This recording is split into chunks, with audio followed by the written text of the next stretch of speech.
Bonjour et bienvenue dans votre revue de presse dédiée à l'Olympique de Marseille. Au programme ce jeudi 24 juillet 2014, l'OM domine Benfica à Clermont. Avec Bielsa, Payet s'éclate. Le Réunionnais fait de la résistance. OM le plein de promesses. Et quel domicile pour Marseille! On commence cette revue de presse, une fois n'est pas coutume, avec le quotidien La Montagne. Celui-ci revient sur la victoire de l'OM face au Benfica Lisbonne, mercredi soir, 2-1, et souligne que l'équipe olympienne, dirigée par Marcelo Bielsa, a donné du plaisir aux presque 11 000 spectateurs qui s'étaient massés dans le petit stade clermontois, battant ainsi son record d'affluence historique. Du côté du site football.fr, on met à l'honneur la prestation de Dimitri Payet face aux Portugais.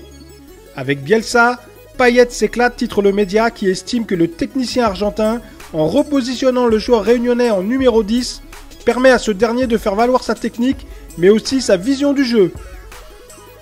Du côté de l'équipe, également, on évoque la métamorphose de Payet.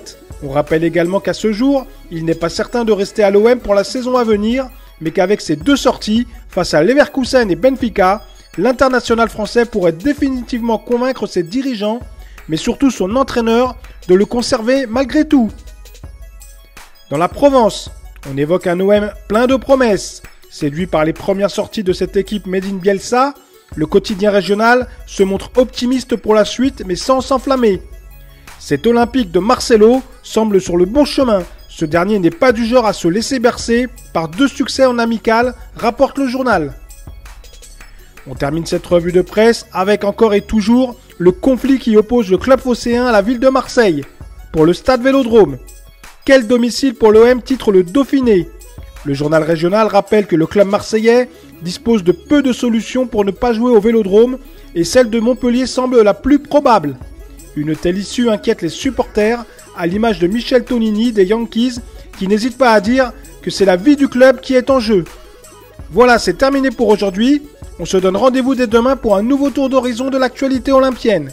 En attendant, consultez régulièrement notre site footmarseille.com, regardez nos vidéos sur Dailymotion et nos comptes Facebook et Twitter sont également à votre disposition. Bonne journée à tous et allez l'OM!